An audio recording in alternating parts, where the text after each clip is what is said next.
Lauren, congratulations on your victory. Give us your thoughts right now about how you performed this evening. Thank you. I was going to say, you guys can go ahead and hold your questions. I have some questions for you all. Why am I ranked at number 5? Look who's ranked above me right now. Cynthia has 1 win in the division. What has she done? She decisioned Jessica I. 5 people in a row beat Jessica I at one point in time. Jennifer Maia has 2 wins at flyweight. I know you guys think she has 3, but at one of those wins, she was a bantamweight. So she has 2 wins at flyweight. Who else is ranked above me? There's one more. Andrade is number 1. Oh, Chookagian just got finished in the first round. I've never been finished. Never once in my career has anybody even come close to finishing me. And you guys have a girl that just got finished. And I know you're going to say, well, Chookagian beat you. She beat me 3 years ago at bantamweight on a short notice fight. It's way over. I should be ranked bare minimum number 2, if not number 1. The only person that has an argument to be ranked above me right now is Andrade. That's it. That's a well-done statement. Thank you. Yeah, I haven't known you to always be this outspoken. So what happened that you decided we're not just going to play games anymore? We got to come out and say what it is. Well, man, I've been on a win streak, and I've been pretty quiet. I've been pretty quiet about what I've been doing. But it's like, man, I was looking at what I've done, and it's like, okay, I knocked out Mara. She was ranked number 12. By the way, everybody I fought in this division has been ranked. That too. It's not like anybody's handed me any easy fights in this division, not once since the day it's opened. I fought Barb Honchak. She was widely considered the flyweight GOAT when I fought her. I knocked out Mara Barella. I beat Andrea Lee. I think I was a 3-1 underdog. And by the way, every single one of you scored that fight for Andrea, which I find hysterical. I knocked her mouthpiece out 3 times, scored every single takedown in that fight, had all the cage control, and scored every strike in the clinch, but whatever. What else have I done in this division? Where's my husband? Help me out here. Yeah, JoJo beat Andrea Lee by a split decision, and she got a title shot. And then I beat a UFC title contender when I beat Roxanne Modafferi. Like, I could go on and on, you guys, about what I've done in this division and my career as a whole. And I'm really tired of being overlooked. I feel extremely overlooked. And when the rankings came out last Tuesday and I was number 5, you guys just bumped everybody down. I'm like, there's 2 girls that have 1 win that are ranked above me. This is insane. It's crazy. I'm over it. So it's kind of interesting timing because literally the promo ran like 30 seconds before you walked in here that they made the Shevchenko and Maia fight official. I mean, we all knew it was happening, but I mean, do you feel that's an undeserved opportunity? Yeah, it's a joke. What did Maia do to get a title shot? She beat JoJo Calderwood, who took the fight on a week's notice. You beat a girl, she's 1-1 in her last 2, and she's missed weight twice in her last 3. And you're giving her a title shot? I have never missed weight, and I'm on a 4-fight win streak over tough people. I took a huge chance going in there tonight with where I'm at in the rankings, fighting a girl who's a lifelong grappler with a great record, a champion in another promotion. I put everything on the line to come out here and fight that girl. To give Maia a title shot is a joke. If anything, they should pull Maia from that title shot, put Andrade in, and then I'll fight the winner of Andrade and Shevchenko. Tell me you guys don't want to see Andrade fight Shevchenko more than you want to see Maia fight. Come on. And then they can have Maia and Cynthia fight. I don't want to tell the matchmakers how to do their jobs. Like, seriously, that's not what I'm trying to do. But if I had my way, that's the way it would go down. I can understand why Andrade deserves a title shot, so give her one. Pull Maia from that fight. That's crazy that she's getting a title fight. It's crazy. Last thing for me, I mean, I guess maybe it wouldn't be ideal, but will you keep yourself, near weight and ready just in case something does happen to her that maybe, even if it's a last-minute thing, that you would step in? It wouldn't be the craziest thing I've ever done, I've done it, in fact, I've done that exact thing before. So, yeah, I mean, I'm going to celebrate tonight with my team. We're going to fly back home. And then, yeah, I'm gonna talk to the UFC and I'm gonna see what they want. But honestly, giving Maia a title shot right now makes a joke of the division. It makes this division a joke, and that's why people are always talking shit about it. Like, people are. I saw some comment that was like, my grandma could go on a 2-fight win streak, get a title shot. Like, apparently not, because I'm on a 4-fight win streak and nobody's even talking about it. Hook me up with your grandma. I'll beat her ass too, and then maybe they'll give me a title shot. I don't know.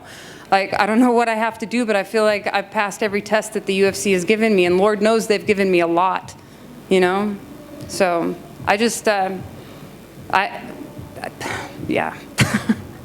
I don't know what else I have to do. At this point, it's like I'll fight Cynthia if that's what they want me to do. I'll fight Andrade if that's what they want me to do. But it's like, how are you going to feel good about giving Maia a title shot when she's on a one-fight win streak and she's missed weight a bunch of times? I don't understand that. I don't get it. Hi, Lauren. Danny's right. Hello. This is all very good points that you're making to us. I wondered if you had an opportunity to say any of them to Dana White when you're in the cage or even after the fight? No, I got up on the cage and I yelled at the I think it was the media to stop overlooking me, you know, because I really was pretty pissed about those rankings when they came out.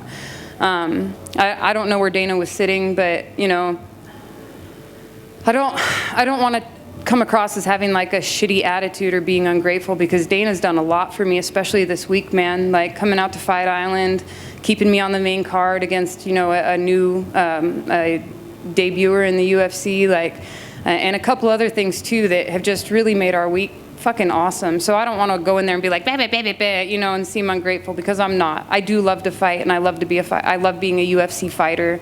I get kind of pissed at the media sometimes. I feel like you guys haven't always been super fair to me, but you know, if I had my way, if I were in charge of things, I would do them. You know, I would pull Maia from the title shot, and I would put Andrade in, and then I would be next in line.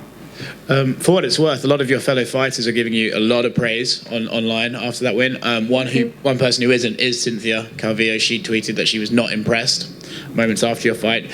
Is that a fight you still want? Are you just looking past her now that you mentioned she only has one win in the division? So is that something that makes sense to you, or would you rather her just prove that she needs to be at your level?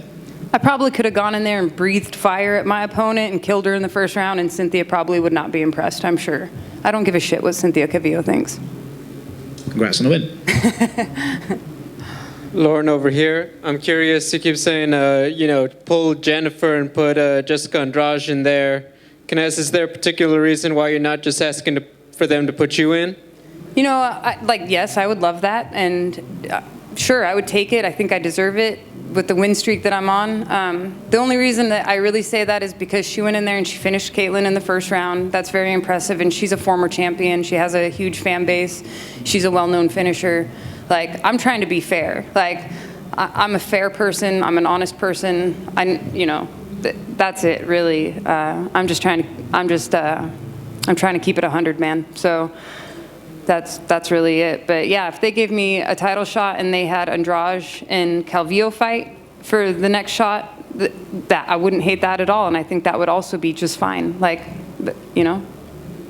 I mean, a lot of people are expecting Valentina, obviously, to go through Jennifer. How do you feel about possibly, you know, wait for Valentina's, you know, wait for whenever she's available compared to staying busy and fighting Jessica, Cynthia, or someone else? Would you be okay taking a little bit of time off if it means waiting for that shot?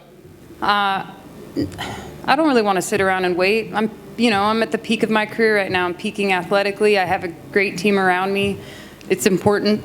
It's important to stay busy, and I want to stay busy. But yeah, you know, you play the odds so long, the house eventually wins, man. Like, if I keep who's to say that I don't take another fight and maybe win it, but get injured in the process? You know what I mean? Like, in this game, so much could happen.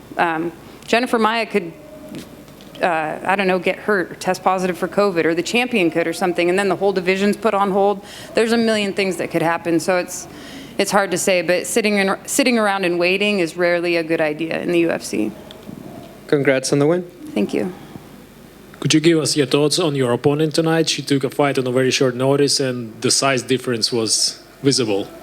Yeah, I'm a large flyweight. I have the best nutritionist in the game. So that's the other thing, is that, you know, these weight cuts are, I don't want to say they're killing me, man, but it's like, they're not easy for me to go through, you know? So I'm a large flyweight. I'm one of the biggest, and I'm definitely the strongest in the division. And props to her for taking the fight. Maybe she'll go down to 115. Maybe that's where she belongs. That's where half the people at flyweight belong anyway.